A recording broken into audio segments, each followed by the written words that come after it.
বরগুনা জেলা শাখার সহকারী সেক্রেটারি জেনারেল মোহাম্মদ শামীম আহসান তিনি ইসলামী ছাত্র শিবির ডাকসুর ক্ষমতায় আসার আগে তিনি ডাকসুনে একটি মন্তব্য করেছেন যে সেটি আসলে মাদকের আড্ডা এবং বেশ্যাখানা ছিল।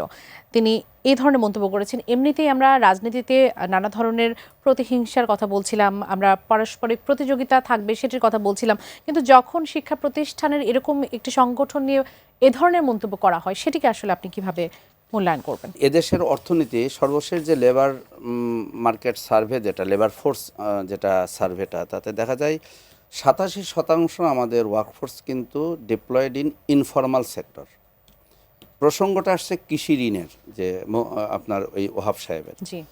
আসলে আমার যতটুকু অবজারভেশন, এবং এটা সত্য উনি যেটা বলেছেন, যে বিএনপি এবং বিভিন্নভাবেই মানে কৃষি বান্ধব অনেকগুলো নীতি কিন্তু গৃহীত হয়েছে।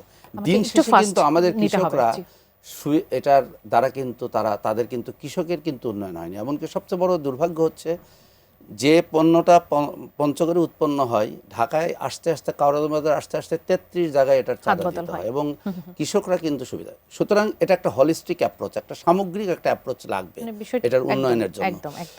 সুতরাং এবং আরেকটা তথ্য শুধু আপনাকে এখানে খণ্ডিতভাবে দিয়ে রাখি, আমরা তো শুধু এই চাঁদাবাজ দেখছি, কিন্তু আরো কিছু দুর্নীতি, যেটা একটা গবেষণায় আসছে 38% আমাদের উন্নয়ন তহবিলটা চলে যাচ্ছে হলো আপনার এই দুর্নীতির দ্বারা।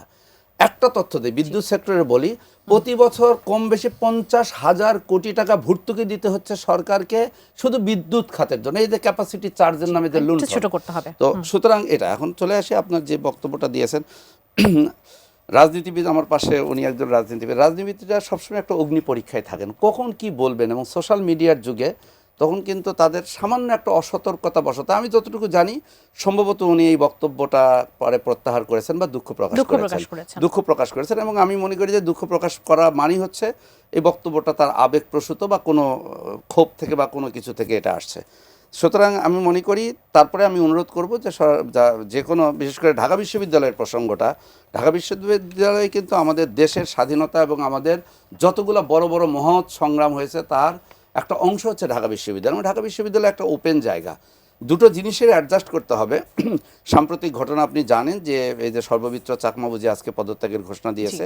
ঢাকা বিশ্ববিদ্যালয় একটা ওপেন সোসাইটির মতো, এটা যেমন একটা বাস্তবতা, আবার এটাও বাস্তবতা যে ঢাকা বিশ্ববিদ্যালয়ে যে অপরাধের যেন অভয়ারণ্য যেন না হয়ে ওঠে, সেটার জন্য প্রশাসনকে কিন্তু এটা কার্যকর করতে হবে। ভাই, আমি একটু ছোট করে দুটো জিনিসই আমাদের এবি পার্টি চেয়ারম্যান মুজিবুর রহমান মঞ্জু, তিনি নির্বাচনকে কেন্দ্র করে আরেকটি গণ আন্দোলনের আশঙ্কা করেছেন। তিনি বলেছেন যে নির্বাচন ম্যানিপুলেট করার চেষ্টা, প্রশাসন যদি দুর্বলতা দেখায় এবং অভিযোগ শুনেও ইসি পদক্ষেপ না নেয়, তাহলে আরেকটি গণ আন্দোলন ঘটতে পারে, এটি আমার আগাম ভবিষ্যৎ।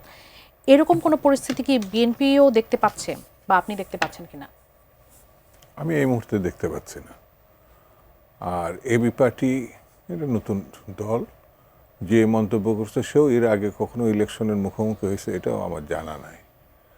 আর যে প্রেক্ষাপটে বলছে সেই প্রেক্ষাপটে একেবারেই একটি গণ অভ্যুত্থান পরবর্তী, অর্থাৎ মানুষের সেন্টিমেন্টটা এতটাই ঐক্যবদ্ধ, নিজেদের রাজনীতি নিয়ে ভিন্নতা থাকতে পারে, কিন্তু এই বিজয়টার ব্যাপারে সবাই একীভূত, একেবারে কেন্দ্রীভূত বলা যায়।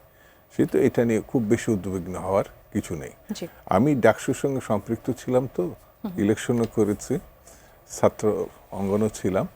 তো যে মন্তব্যটা ডাকসু সম্বন্ধে করেছে, এখন একটি শিবির সেখানে ডাকসুতে আছে, তা আমার মনে হয় যে কোনো ব্যক্তি রাজনীতি নিয়ে, বিশেষ করে আজিজ সাহেব যেটা বললো, ঢাকা বিশ্ববিদ্যালয় এবং ডাকসু বাংলাদেশের স্বাধীনতা মুক্তিযুদ্ধ শুধু না, এখানে বিভিন্ন দল বিভিন্ন সময় নেতৃত্ব দিচ্ছে, কিন্তু এতটাই দুঃখজনক, এতটাই ভয়াবহ, এটা ঠিক ক্ষমার যোগ্য। তিনি যে কথা বলেছেন, মানে এটা তাকে মানে কি বলবো, মানে সুস্থতা নিয়ে প্রশ্ন উঠতে পারে, মানে এই ধরনের মন্তব্য, এটা আমি বলবো এটা তার পর্যায়ে না রেখে দলগতভাবে এটা শাস্তির ব্যবস্থা করা উচিত।